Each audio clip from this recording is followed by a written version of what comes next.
ಒಂದು ಕಾಲದಲ್ಲಿ ವಿಕ್ರಮ ಎಂಬ ಒಳ್ಳೆಯ ರಾಜನಿದ್ದನು. ಅವನು ಎಲ್ಲರನ್ನೂ ಪ್ರೀತಿಸುತ್ತಿದ್ದನು ಮತ್ತು ಸದಾ ಸತ್ಯ ಮಾತಾಡುತ್ತಿದ್ದನು.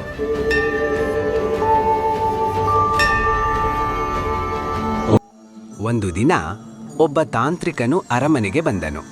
ಅವನು ರಾಜನಿಗೆ ಹೇಳಿದನು, ಅರಣ್ಯದಲ್ಲಿ ಬೇತಾಳ ಎಂಬ ಭೂತ ಇದೆ, ನೀನು ಅದನ್ನು ನನ್ನ ಬಳಿ ತಂದುಕೊಡು.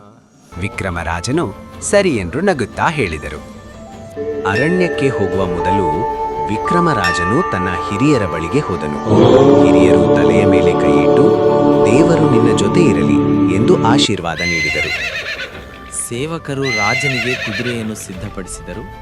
ರಾಜನು ಕಾಡಿನ ಕಡೆಗೆ ಪ್ರಯಾಣ ಆರಂಭಿಸಿದನು.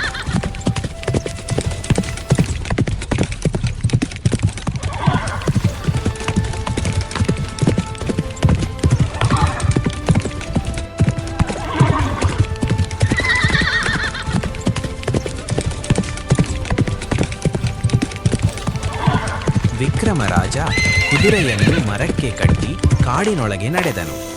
ಅವನು ಕಾಡಿನ ಕಡೆಗೆ ನಡೆಯಲು ಪ್ರಾರಂಭಿಸಿದನು. ಅವನು ಮಾಂತ್ರಿಕ ಕಾಡನ್ನು ನೋಡಲು ಪ್ರಾರಂಭಿಸಿದನು ಮತ್ತು ಮಧ್ಯರಾತ್ರಿಯಲ್ಲಿ ಕತ್ತಲ ಕಾಡಿನಲ್ಲಿ ಕೆಲವು ತಲೆಬುರುಡೆಗಳು ಹೊಳೆಯುತ್ತಿರುವುದನ್ನು ಅವನು ನೋಡಿದನು. ಸ್ವಲ್ಪ ಸಮಯದ ನಂತರ ಅವನಿಗೆ ಚಲಿಸಲು ಸಾಧ್ಯವಾಗಲಿಲ್ಲ.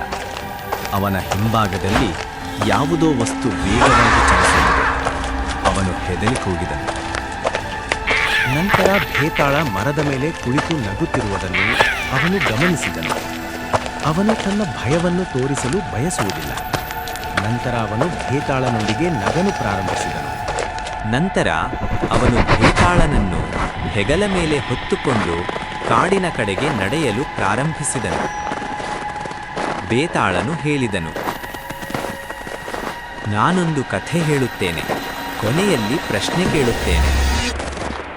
ವಿಕ್ರಮ ಒಪ್ಪಿದ. ಭೇತಾಳ ತನ್ನ ಕಥೆಯನ್ನು ಪ್ರಾರಂಭಿಸಿತು. ಒಮ್ಮೆ ಒಳ್ಳೆಯದು ಜಾಣತನದಿಂದ ತುಂಬಿದ ಒಂದು ಸುಂದರ ರಾಜ್ಯವಿತ್ತು. ಆ ರಾಜ್ಯದ ರಾಜನು ಜನರನ್ನು ತುಂಬಾ ಪ್ರೀತಿಸುತ್ತಿದ್ದ. ಒಂದು ದಿನ ರಾಜನು ಅರಮನೆಯ ಮಂಟಪದಲ್ಲಿ ನಿಂತು ಜನರಿಗೆ ಕೈಬೀಸುತ್ತಾ, ನೀವು ಎಲ್ಲರೂ ಸುಖವಾಗಿದ್ದೀರಾ ಎಂದು ನಗುತ್ತಾ ಕೇಳಿದ. ಜನರೆಲ್ಲ ಸಂತೋಷದಿಂದ ಕೈಬೀಸಿ ಚೀರಿದರು. ಆ ಸಮಯದಲ್ಲೇ ರಾಜಕುಮಾರಿ ನಿಧಾನವಾಗಿ ರಾಜನ ಬಳಿ ಬಂದು ನಿಂತಳು. ಅವಳು ಬುದ್ಧಿವಂತಳಾಗಿದ್ದಳು. ಎಲ್ಲಾ ವಿಷಯಗಳನ್ನು ಆಲೋಚಿಸಿ ಮಾತನಾಡುತ್ತಿದ್ದಳು. ಅಷ್ಟರಲ್ಲಿ ಒಬ್ಬ ದೂತನು ಓಡುತ್ತಾ ಬಂದು ರಾಜಕುಮಾರಿಯ ಕೈಗೆ ಒಂದು ಪತ್ರ ಕೊಟ್ಟನು. ರಾಜಕುಮಾರಿ ಪತ್ರ ಓದಿದ ತಕ್ಷಣ ಅವಳ ಮುಖದಲ್ಲಿ ಚಿಂತೆಯ ನೆರಳು ಕಾಣಿಸಿಕೊಂಡಿತು. ಅದೇ ಅರಮನೆಯ ಆವರಣದಲ್ಲಿ ರಾಜಕುಮಾರನು ಒಬ್ಬನೇ ನಿಂತಿದ್ದ. ಅವನು ಆಕಾಶದ ಕಡೆ ನೋಡುತ್ತಾ ಇದೀಗ ಏನು ಮಾಡಬೇಕು ಎಂದು ಮನದಲ್ಲೇ ಯೋಚಿಸುತ್ತಿದ್ದ. ಸ್ವಲ್ಪ ಹೊತ್ತಿಗೆ ರಾಜಕುಮಾರಿ ಅವನ ಬಳಿಗೆ ಬಂದಳು. ಇಬ್ಬರು ಮಾತನಾಡಲು ಆರಂಭಿಸಿದರು. ಸ್ವಲ್ಪ ಹೊತ್ತಿಗೆ ರಾಜಕುಮಾರಿ ಅವನ ಬಳಿಗೆ ಬಂದಳು. ಇಬ್ಬರೂ ಮಾತನಾಡಲು ಆರಂಭಿಸಿದರು. ಈ ಸಮಸ್ಯೆಯೇ ಸುಲಭವಲ್ಲ ಎಂದು ರಾಜಕುಮಾರ ಆತಂಕದಿಂದ ಹೇಳಿದ. ರಾಜಕುಮಾರಿ ಶಾಂತವಾಗಿ ನಗುತ್ತಾ, ಭಯಪಡಬೇಡ, ಬಲಕ್ಕಿಂತ ಬುದ್ಧಿಯೇ ದೊಡ್ಡದು ಎಂದು ಹೇಳಿದಳು. ಆ ಸಮಯದಲ್ಲೇ ಲೋಭಿ ಮಂತ್ರಿಯು ದೂರದಿಂದ ಇದನ್ನೆಲ್ಲ ಗಮನಿಸುತ್ತಿದ್ದ. ಅವನು ತನ್ನ ಸ್ವಾರ್ಥಕ್ಕಾಗಿ ಸಮಸ್ಯೆಯನ್ನು ಇನ್ನೂ ದೊಡ್ಡದಾಗಿಸಲು ಯತ್ನಿಸುತ್ತಿದ್ದ.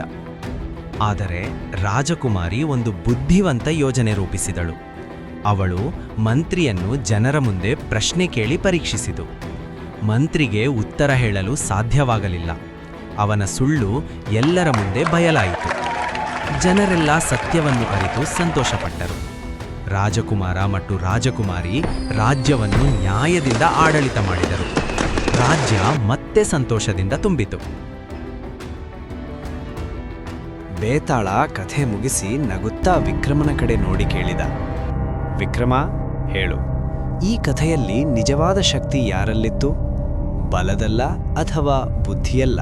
ಭೇತಾಳ, ಈ ಕಥೆಯಲ್ಲಿ ನಿಜವಾದ ಶಕ್ತಿ ಬಲದಲ್ಲಿಲ್ಲ.